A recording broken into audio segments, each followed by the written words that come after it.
नमस्कार आप सभी को। उम्मीद करता हूँ आप सब बहुत अच्छे से होंगे और आप सबकी तैयारी भी बहुत सही दिशा में चल रही होगी। दैनिक करंट अफेयर्स के सेशन में स्वागत है आप सभी का। और आज 8 से 10 बहुत ही महत्वपूर्ण टॉपिक हैं जिनको आपको बहुत ध्यान से देखना है, समग्रता से इनको देखना है और उसके बाद हम अपनी जो चर्चा है वो समाप्त करेंगे। अब आप जानते होंगे कि करंट अफेयर्स आपका अलग मिल रहा है, जिनको नहीं मिलता है प्लीज़, क्लास आपकी रेगुलर बेसिस पे हो रही है, ये आपको ध्यान रखना है। जिनको नहीं मिल रहा है आप टेलीग्राम ग्रुप पे अवश्य आप अवगत कराया करें। करंट अफेयर्स हो गया, जीएस का सेशन हो गया, ठीक है, यहाँ पे क्विज का सेशन हो गया। कुछ सेशन है जो नियमित, जैसे करंट अफेयर्स हो गया, क्विज ये नियमित है, जीएस का जो सेशन है वो अल्टरनेट डेज पर आपको मिल रहा है। और वहीं जो आपका टारगेट वीडियो है वो लगातार आपको मिल रहा होगा, उसमें कहीं भी कोई समस्या नहीं है। तो चलिए सबसे पहले हम देखते हैं ऑपरेशन सद्भावना के बारे में। ऑपरेशन, ध्यान रखिएगा, ऑपरेशन सद्भावना। ऑपरेशन सद्भावना क्या है, आइए समझते हैं। ऑपरेशन सद्भावना की यदि हम बात करें, आपने सुना होगा भारत का एक राज्य है सिक्किम। भारत का एक राज्य है सिक्किम और सिक्किम में ग्लेशियल लेक आउटबर्स्ट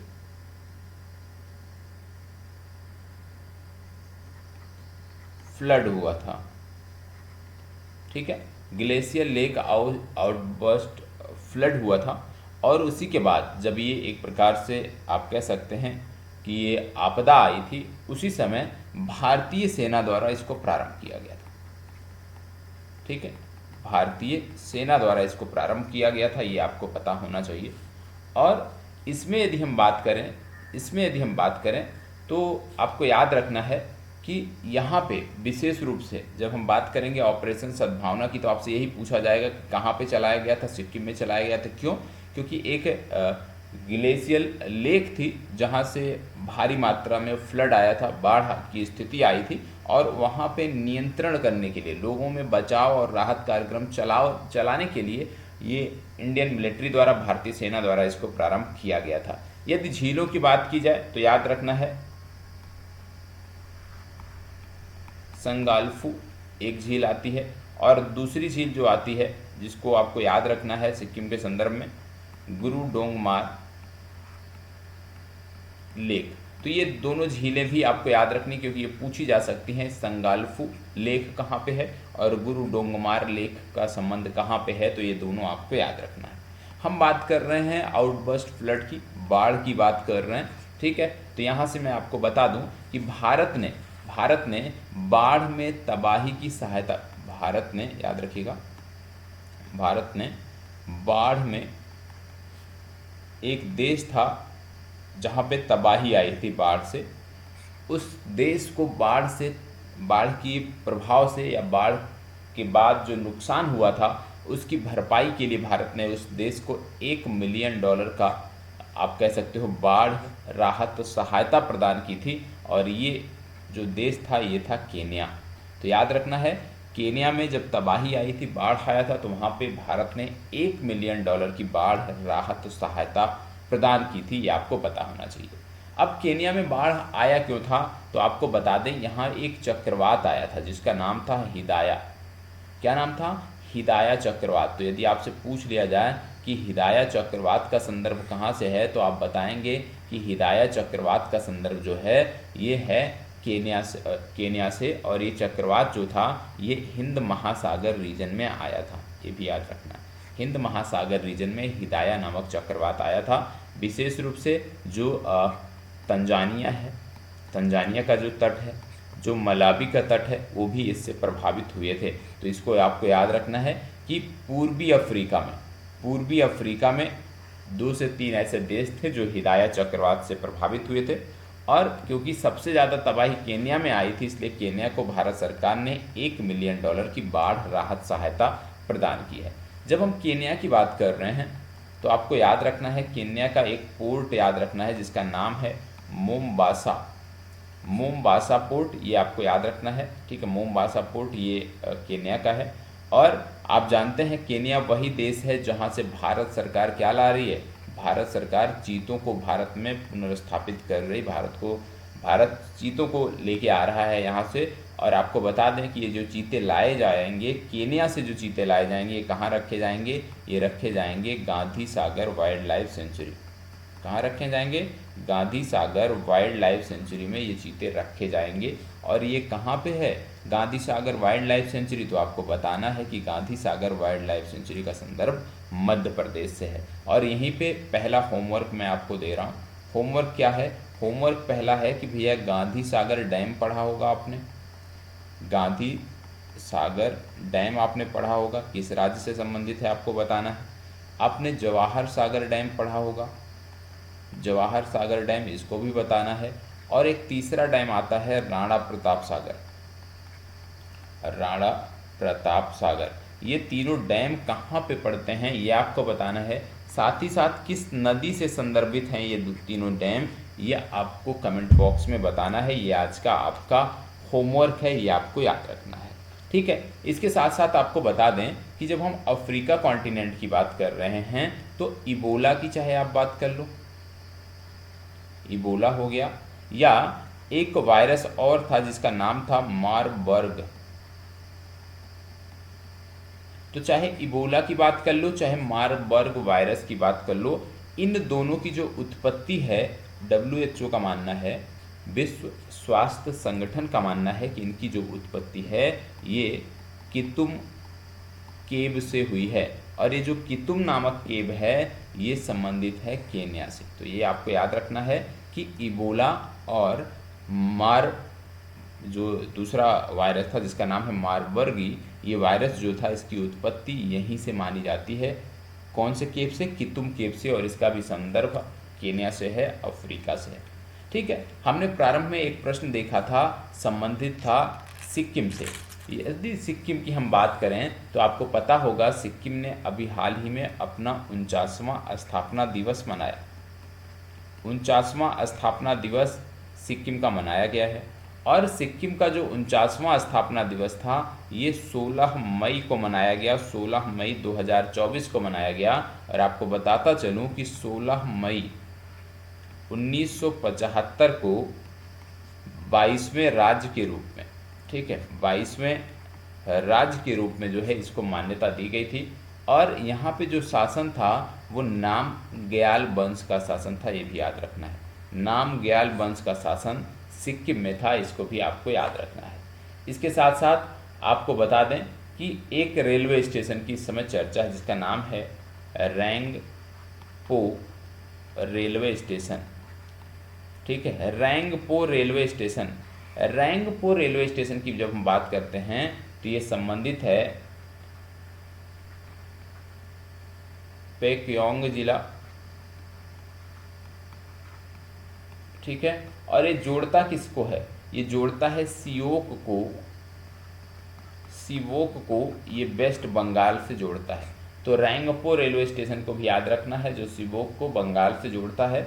और 45 किलोमीटर की रेल लाइन जो है यहाँ पे बिछाई गई है। तो रैंगपो रेलवे स्टेशन दो राज्यों को जोड़ रहा है, सिक्किम को जोड़ रहा है और सिक्किम के साथ साथ किसको जोड़ रहा है? पश्चिम बंगाल को। तो इतनी चीज़ें आप पहले टॉपिक से कनेक्ट करके आपने देखा।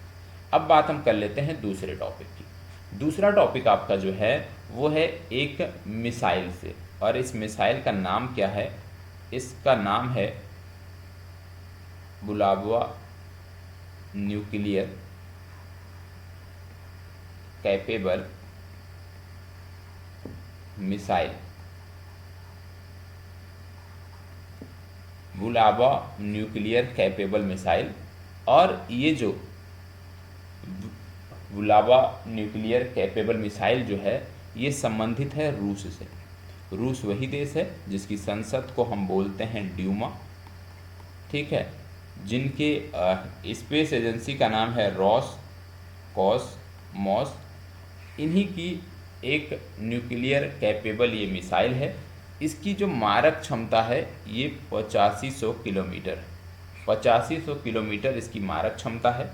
नाटो जो है इस मिसाइल को, NATO North Atlantic Treaty Organization, ठीक है, नाटो की यदि हम बात करें तो ये इसको कहता है SSN-32। इस मिसाइल का नाटो ने नाम दिया है SSN-32। और आपको बता दें ये कॉन्टिनेंटल बैलिस्टिक मिसाइल है, ये आपको पता होना चाहिए। तो इस मिसाइल का नाम किसका संबंध किससे है? रूस से है। और यहीं पे आपको और बता दूं कि एक रॉकेट है जिसका नाम है अंगारा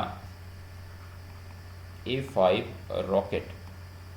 अंगारा A5 रॉकेट। और अंगारा A5 रॉकेट की बात करें तो यहाँ पे आपको याद रखना है कि इसका भी संबंध किससे है? रूस से है। अंगारा A5 रॉकेट भी रूस से है। और एक चीज़ और याद रखिएगा, अमेरिका में एक क्रेटर है जो बहुत तेज़ी से फैल रहा है जिसका नाम है बाटा गाइका क्रेटर। और बाटा गाइका जो क्रेटर है ये बहुत तेज़ी से फैल रहा है। बाटा गाइका जो क्रेटर है ये बहुत तेज़ी से फैल रहा है और अमेरिका का एक प्रांत है जिसको बोलते हैं सखा रिपब्लिक। ठीक है, सखा रिपब्लिक से ये संबंधित है, याद रखना है। तो बाटा गाइका क्रेटर का संबंध कहाँ से है? बाटा गाइका क्रेटर का संबंध है रूस के सखा रिपब्लिक से, जो बहुत तेज़ी से फैल रहा है और इसी कारण से ये चर्चा में है। तो इसको आपको नोट कर लेना है। ठीक है, चलिए बढ़ते हैं तीसरे टॉपिक पे। तीसरा जो हमारा टॉपिक है इसकी जब हम बात करते हैं तो हम बात करने वाले हैं एक डिप्लोमेसी, आपने बहुत प्रकार की सुनी होगी। आज हम बात करने वाले हैं औरंगुटान डिप्लोमेसी। ठीक है, औरंगुटान डिप्लोमेसी की हम बात कर रहे हैं। औरंगुटान डिप्लोमेसी की यदि हम बात करें तो इसका संबंध कहाँ से है? इसका संबंध है मलेशिया से। ठीक है, औरंगुटान डिप्लोमेसी का संबंध है मलेशिया से। आप जानते हैं कि मलेशिया से पॉम आयल का प्रमुख उत्पादक देश जो है वो मलेशिया है।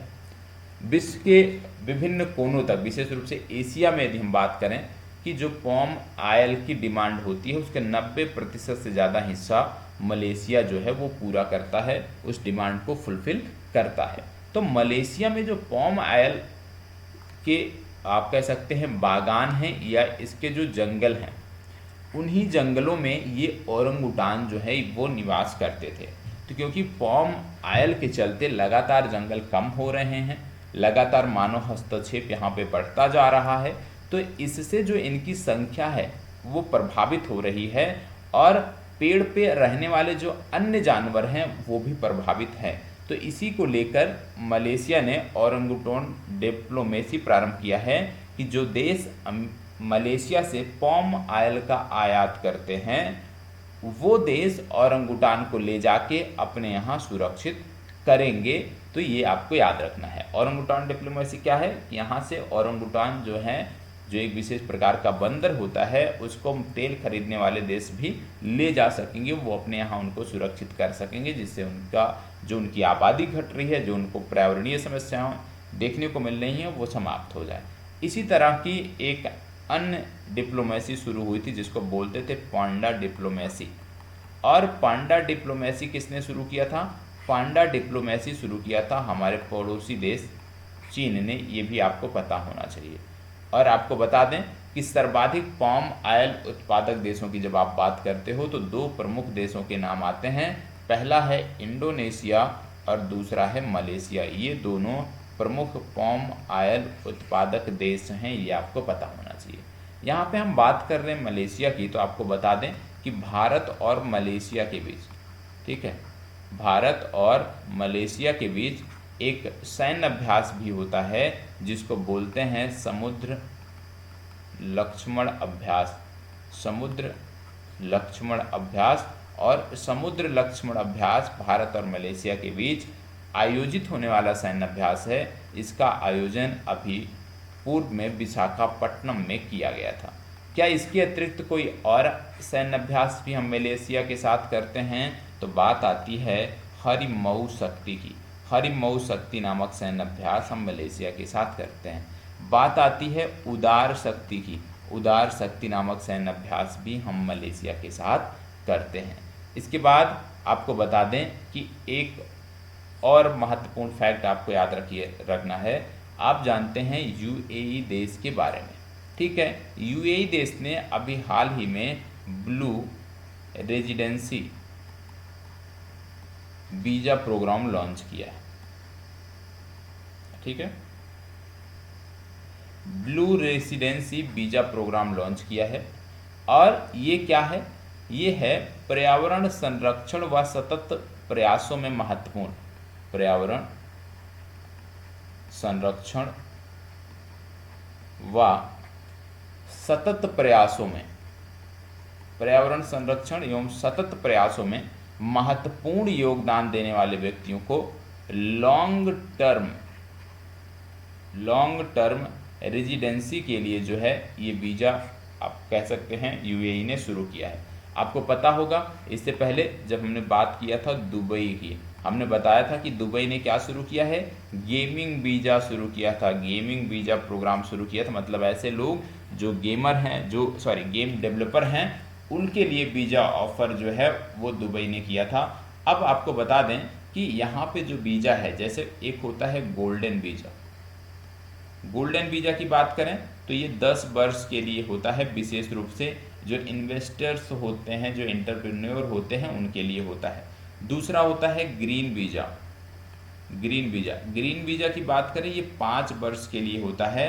स्किल्ड जो प्रश्न आप कह सकते हैं प्रोफेशनल्स हैं या बिजनेस ओनर्स हैं, उनके लिए ग्रीन वीज़ा दिया जाता है। तो गोल्डन वीज़ा, ग्रीन वीज़ा, ये दोनों याद रखना है।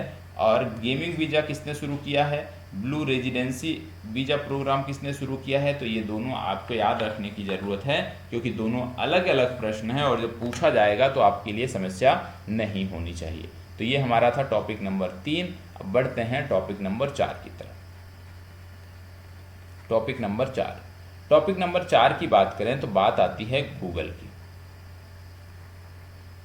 ठीक है, आपको बता दें कि इसको बोलते हैं, गूगल का एक प्रोग्राम शुरू हुआ है जिसको बोलते हैं 6th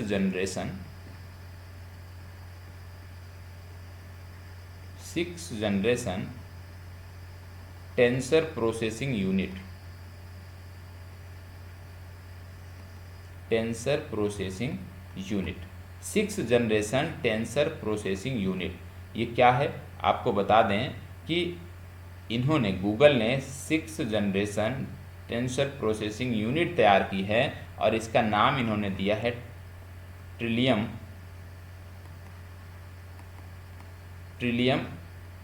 चिप। एक प्रकार का चिप है इन्होंने जिसको 6th generation tensor processing unit ने तैयार किया है और इसको बोलते हैं ट्रिलियम। तो यदि आपसे पूछ लिया जाए कि ट्रिलियम नामक चिप किसने तैयार किया है, तो आप बताएंगे गूगल ने तैयार किया है। ठीक है, इससे पहले गूगल के अन्य जो प्रोजेक्ट थे, जैसे जेमिनी, फ्लैश 1.5, इसके बारे में सुना होगा, जेमिनी प्रो के बारे में सुना होगा,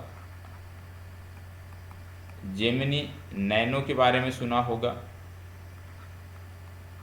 प्रोजेक्ट अस्त्र के बारे में सुना होगा। रियल टाइम में क्वेश्चन के आंसर करने के लिए प्रोजेक्ट अस्त्र का प्रयोग किया जाता है। तो ये सब गूगल के प्रोडक्ट हैं, इनके बारे में पता होना चाहिए। अगला टॉपिक और आज का लास्ट टॉपिक है टॉपिक संख्या 5। टॉपिक संख्या 5 में हम बात कर रहे हैं जापान की। किसकी बात करेंगे हम बात करेंगे जापान की। क्यों हम जापान की बात करेंगे? क्योंकि जापान ने दुनिया का पहला high speed 6G device prototype बनाया है। 6G डिवाइस प्रोटोटाइप तैयार किया है और ये दुनिया का पहला high speed 6G device prototype है। यहाँ पे 100 Gbps आपका कह सकते हो कि डेटा जो है ये संचालित कर सकता है और विभिन्न कंपनियों ने मिलकर इसको बनाया है, जैसे NTT डोकोमो, ठीक है, निप्पॉन, NEC और फ्यूजी टिश्यू। तो इन कंपनियों ने मिलकर इसको तैयार किया है, ये आपको याद रखना है। इसके साथ साथ जापान की जब बात हो रही है तो एक महत्वपूर्ण फैक्ट है जो मैं आपको बता देता हूँ कि पहली बार Sultan Azlan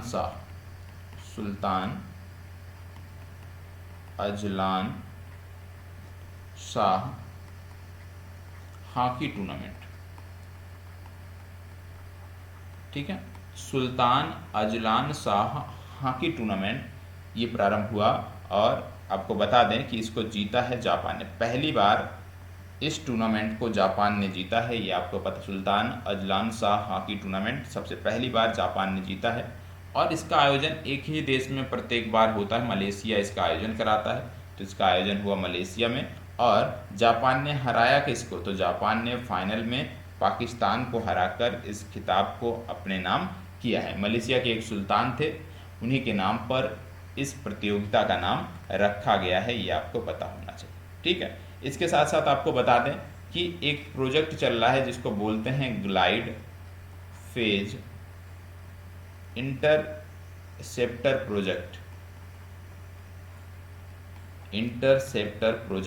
glide phase interceptor project, जिसके लिए 36 बिलियन डॉलर का खर्चा जो है वो करने जा रहा है जापान। इसमें हाइपरसोनिक इंटरसेप्टर मिसाइल बनाने की बात की जा रही है। तो ग्लाइड फेज इंटरसेप्टर प्रोग्राम किसका है, तो आप बताओगे। ग्लाइड फेज इंटरसेप्टर प्रोग्राम या इंटरसेप्टर प्रोजेक्ट ये जापान का है। जापान की राजधानी है टोक्यो, जापान की मुद्रा है जापानी येन और जापान की संसद को बोलते हैं डाइट। जापान 4 द्वीपों पर बसा हुआ देश है, शिकोको, होन्शु, होक्काइडो, शिकोकू और क्यूशु, इन 4 द्वीपों पर बसा देश है, ये आपको पता होना चाहिए, ठीक है। तो आज के लिए इतना ही। कैसा लगा है कमेंट बॉक्स में ज़रूर बताइएगा। याद रखना है सोमवार से शुक्रवार लगातार कक्षाएं हो रही हैं। सोमवार से शुक्रवार कई बार नोटिफिकेशन नहीं जाता, वो समस्या एक बहुत बड़ी है, लेकिन आपको सोमवार से शुक्रवार टेलीग्राम ग्रुप पर अवश्य विजिट करना है, चैनल के वीडियो सेक्शन में अवश्य विजिट करना है। सोमवार से शुक्रवार आपको लगातार करंट अफेयर्स की कक्षाएं मिलेंगी। धन्यवाद, बहुत बहुत आभार।